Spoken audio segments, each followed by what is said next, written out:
Hey, Victor Marx here, and we are glad you are joining us today, whether you're watching or listening to the show. Special guest, Jane Horton. Thank you for being here. Thank you for having me. Yeah. Now, let's just get right to it. You are a Gold Star wife. Mm-hmm. A lot of people don't know what that is. What is it? A Gold Star wife is a wife of a service member that gave their life in service to their country. Back in World War II, there was military families that would hang a banner in their window signifying a blue star flag, saying they had a loved one deployed. And they would change it to gold when that loved one didn't come home. And my husband, Specialist Christopher Horton, was an Army sniper that was killed in Afghanistan on September 9th, 2011. Now, immediately people, there'll be a number of people that kind of push back just hearing that. Gold Star, soldier killed in action. Why? Why are people, why do people kind of just, you know what I'm talking about. It's not that they're being mean. Mm-hmm. They care. But is it because it's the issue of death? They don't know what to do. When you talk about a widow, of a fallen hero, people do kind of push back. Some may be tempted to change the station or go, I don't know if I want to watch this. So there's so much more if they just hang on to understand not only what you're doing, but I think what's coming in the future, which is amazing. No, absolutely. I think there's multiple layers to that. I think as Americans overall, people don't really know what to do with death. And They don't know what to do with things that they can't fix. And so you can't fix a loss, especially in war. And I think, the American people, we've had so few for so long do so much for so many. And so we've had the 1% that have served our country over the past 19 years of war that have borne the brunt of that sacrifice. And then we have the very small amount of the 1% that have given their lives overseas in war. And so people are not familiar with it. I'm one of 3,000 killed in action war widows in the past 40 years in the country. There's not many of us, and so most people are not familiar with not only the term Gold Star, but also what comes with a war death and what we face here on the home front. And that's one of the things that you have made it and made a huge impact in thus far is to step into that role to help people understand, even at the highest level, because you've worked at the Pentagon for a number of years. Tell us about that.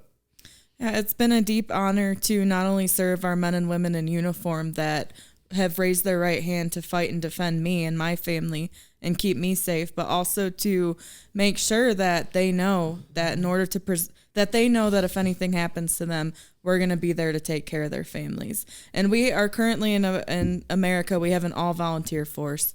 And the only way to really preserve the all-volunteer force is to ensure that our men and women know if anything happens to them, their family's going to be well taken care of. And so it's been the greatest honor and responsibility of my life to do whatever I can to represent not only the families, but the fallen heroes. And for me, each day I wake up and I'm like, what can I do to honor them and thank them for what they've given for me? And the way that I do that is by ensuring their families are taken care of. And I know enough of your story and your background, and you've walked in some tall cotton to move that needle a little bit, and it's not been an easy thing. It has not, but I've been fearless in it. And because I know that it's a mission from God. God says to care about the widows and the orphans, and it's also something that I'm not going to compromise on. And I spend each and every day almost with families of the fallen. I was with a good friend 2 days ago in Colorado Springs, having dinner with her and her 4 little girls. And they made me pictures that I'm going to go home and put on my refrigerator. And it's taken me to positions and it's taken me to people of influence and power, because that is what this mission needs, and that is what these families need, and that's what it takes to get this done. And also they care, and also our country and our service members and those in positions of power don't know what to do. People care, but when you care, there has to be action behind that. And so I've helped them put action behind that, and here's what you can do for our community, and here's how you can help the whole military community by helping us. I mean, that's really key. So we just learned what Gold Star is. For those who don't know, we just learned, well, what I want to talk about next is the knock on the door or the call. nobody really knows what happens after that. We see it portrayed in movies. But that's just kind of it. You see the widow collapsing, the mom and dad crying. But what happens? And is it a smooth deal? Does the military and our government still take care of in the easiest form or fashion? What happens is, as military spouses, we know that if people come to your door in uniform, your loved one is dead. That's the only reason why they come to your door.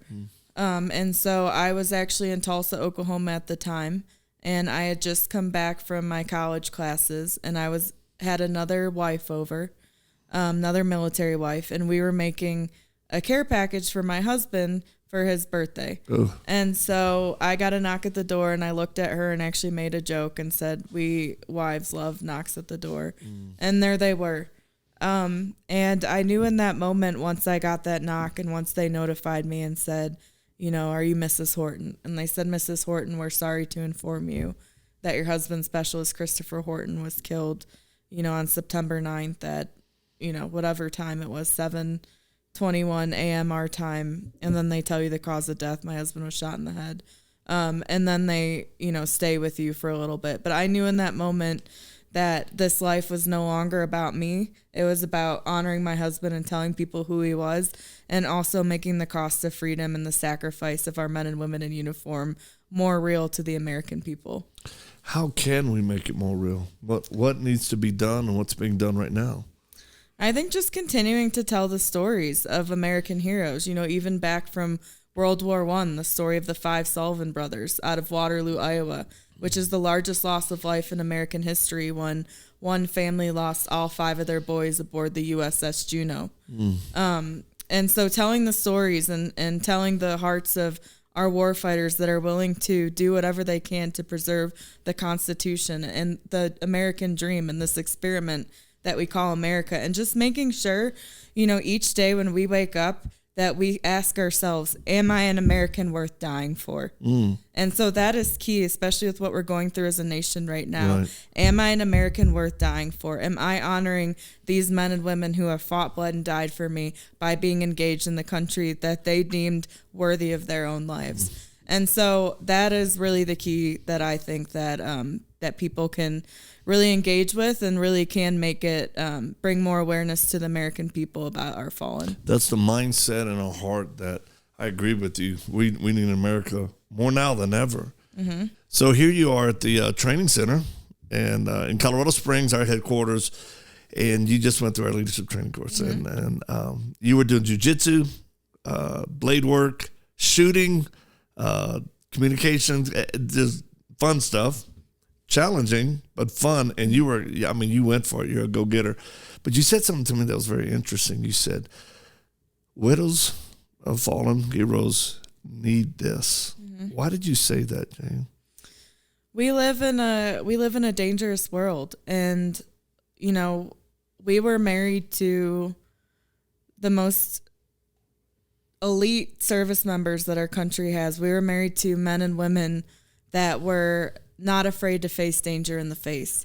And we knew we would always be safe because we knew they would always be there to protect us if we needed them.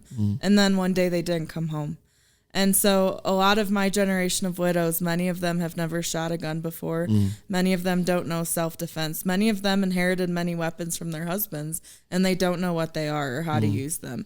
And so to give them that freedom to defend themselves and defend their children is not only a great gift that we can give to Gold Star wives, but also to our fallen, to know that their wives will be able to defend themselves and their kids if they should ever need that. Oh, it's so powerful, and really people don't even think about this. This is something I'm sure people are watching, listening, going, oh my gosh, never even thought about it. And how hard it would be for a widow to look at that arms room or those guns and go, I went from having a great protector to now I feel vulnerable. And so it really struck me hard. And that's one of the reasons why we're going to partner together to get, widows and loved ones in here, to get them trained up, equipped, empowered. Was this weekend empowering to you? This weekend was more than empowering to me. not only personally and to see what you're doing here at the training center, but also to see the leadership of you and Eileen and Jeff and what you're doing in your hearts, and seeing also how our hearts and our visions mesh. Yeah. This was amazing. It was beyond powerful. And when you say Jeff, we're talking about Lieutenant Colonel, retired Jeff Teagues. Many of you know him. He's retired. He had 10 years in the unit, Delta as we call it. So one of the cool things this weekend is you got to receive instruction from pretty elite, not only men but women as well, right? 100%. And, yeah, someone who was part of the unit.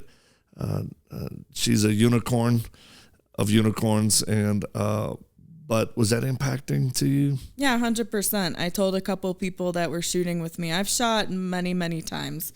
I've had some of the best in the world teach me how to shoot and hone my skills.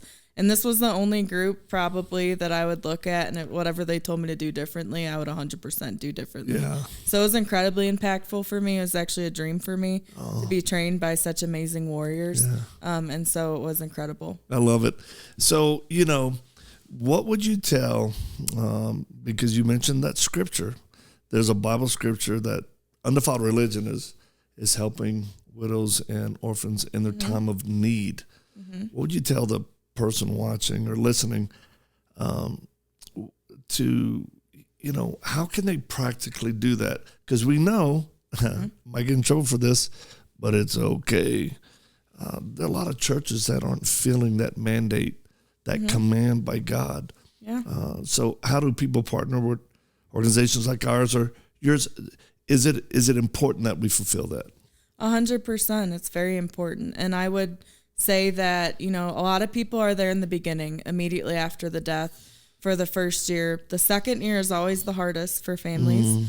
And then even after that, long term, just being there for them, not just in the beginning, but always being there, seeing what the widows need, seeing what the orphans need, bringing them food, sending them little gifts just to say we care about you, we're thinking about you, cutting their grass.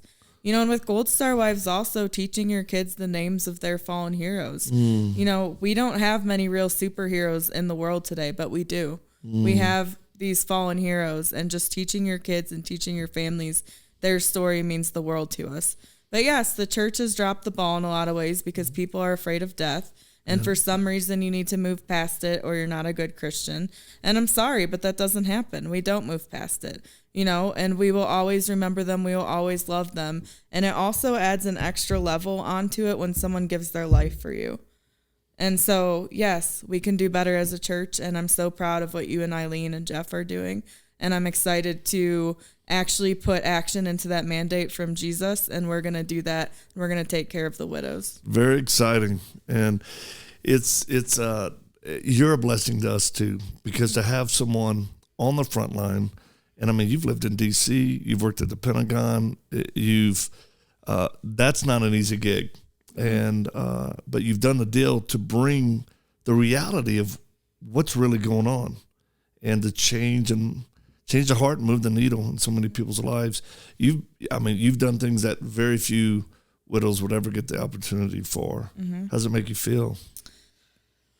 The way I look at it is that if I get to brief the Secretary of Defense, if I get to brief a senator, I better do a good job. I better not only do good, I better do the best. And better be the best that I could ever possibly give, because they don't have time to talk to us all. And if I'm going to take that on, and if I'm going to take that responsibility, I'm going to do it well. Yeah. And so it's been such an honor, but also it's something I don't take lightly because it affects their lives. Now, there's no way that you can carry this burden, this level of responsibility without being affected. What's hard in your life? What's something that you wish could change? I wish that overall, I just think, seeing the apathy of the American people and seeing the apathy towards this nation that people are begging to get into, that people dream of coming to visit, and seeing that because we've had this honeymoon period for several years where people haven't had to be engaged. They haven't had to get involved in their government. They haven't had to serve. They haven't had to face war. Seeing that and seeing the apathy of the American people and how they don't realize how much sacrifice has gone into building America, that weighs on me heavily because I see the cost of freedom each and every day. I see it in the eyes of the kids that don't have a mom anymore. I see it in the eyes of the kids that don't have a dad anymore. And I see it in the pain of the widows. And yes, I do take that on. And so I do trust in the Lord Jesus Christ to take some of that away from me, but I also need to carry some of it to make sure I always know the responsibility of the job that I've chosen, that God has chosen me to do. I can hear it in your voice, see it in your eyes. It's a beautiful burden, right? And I definitely think that our audience wants to help, wants to make a difference, and that's why I wanted to do. I want us to share this with them so they can understand what it is, what it's about, and how they can help. Yep. And we'll be presenting some ideas moving forward, like getting more widows here. Yep. And we look forward to you leading teams of them here. I can't wait. Yeah, that we can equip, encourage, and help with trauma. Yeah. Because that's part of it, right? It's there's a need that should be fulfilled, and we've always had a huge thing on our heart to help widows in general. Because again, we feel like churches have really dropped the ball on that. But now this line of effort, this reality that most people just even more than a widow, but we just don't know what to do. And you have answers for that. What is the best way people can follow up to start learning? You mentioned, well, let me say this. You mentioned the cost of freedom. Yep. And you said people need to get involved, right? Because some people you and I know will watch videos or listen to things, and it's really outlandish, crazy talk. Then all of a sudden our nation is going to turn around. We're going to have perfect leaders. We're going to all based on nothing having to do with hard work. Yep. Or we're just going to overthrow the government, and it's like, oh my gosh. I mean, how does that make you feel when you hear people, even conservatives or Christians, say we're going to attacking the Capitol or doing that nonsense? It's horrific. It really is. It's horrible. And even to see the military thrown into so many conspiracy theories really breaks my heart, because our military is your neighbor. These are men and women that have chose to serve and defend us. They're not some indoctrinated group of people that are going to do something nuts. And so that's really, really hard for me to see. But most of all, what's really hard for me to see is we have the most opinionated America we've had in a long time. That's really but good. Nobody cares about your opinions unless you're going to put action behind them. And Bingo. I don't care what you are passionate about. Uh-huh. I don't care if you are passionate about sea turtles or if you care about the fallen or if you care about trees. But America was built on its citizens taking action. We're a government of the people, by the people, and for the people. And our government does and gets away with exactly what we let them do. Right. And that is on us. So if you don't like your member of Congress, if you don't like your government, this is all on us. And there's things we can do, tools we can take, ways we can get involved. Number one, starting with actually knowing who your elected representatives are. Whoa.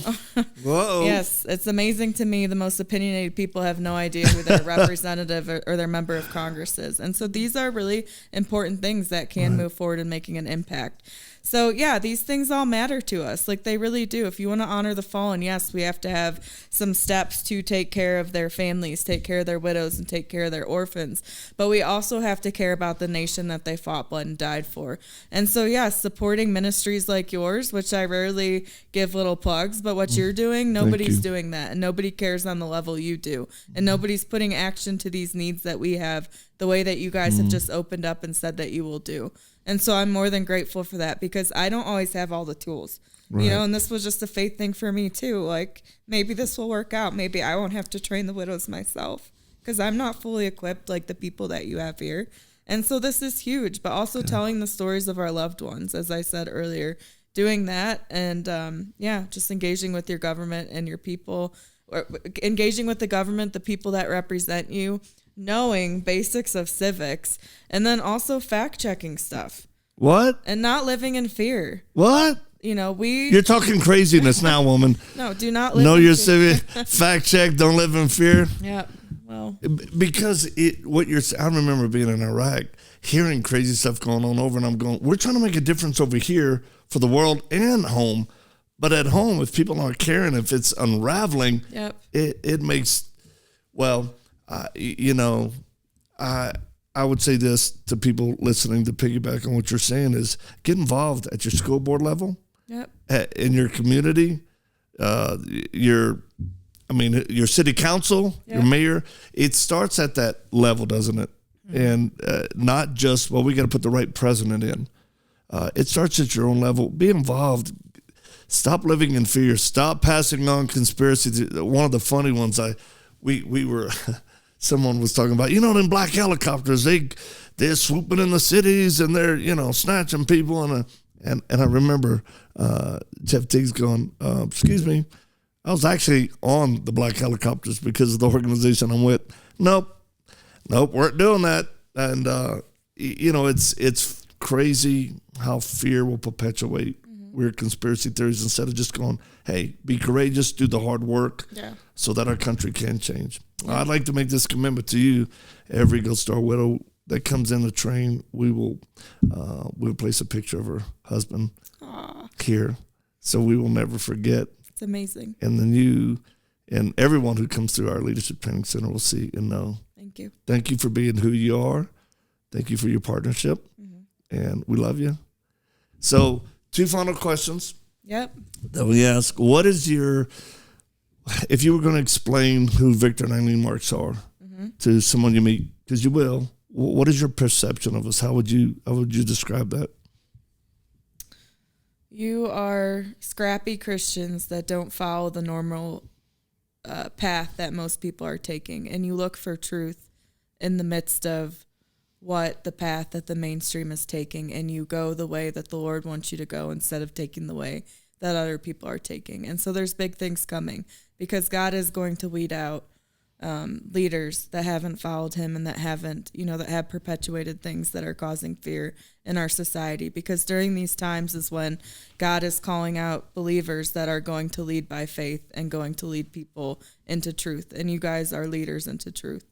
And so the people you've been able to reach and the arenas you're going to reach and the leaders you're going to help raise up are going to help honor my husband and the fallen by actually engaging in the country that he gave his life for. And so I'm excited to see where you guys go with that. And it's rare that you find leaders that are filled with truth and speak truth to power. Thank you. Those are very kind words and incredible responsibility and honor for us. All right, last question. We're all going to die. When you die, what's going to happen? What's going to happen? Well, what do you believe? What do I believe? Why? I believe that people have a choice while on this earth to trust the Lord Jesus Christ or not to. And I do believe there's a heaven and hell. So, yeah, I do believe that people will go to heaven or hell. Thank you. I'm glad I'm going to see you in heaven. Me too. And you'll get to meet Chris, too. I look forward. And you'll get to meet a lot of people in heaven that'll thank you for what you're going to do for their wives. Well, I firmly believe Chris is doing Overwatch right now for us. Sniper in heaven. Yeah. They don't just sit in rocking chairs. It's warriors continue to war.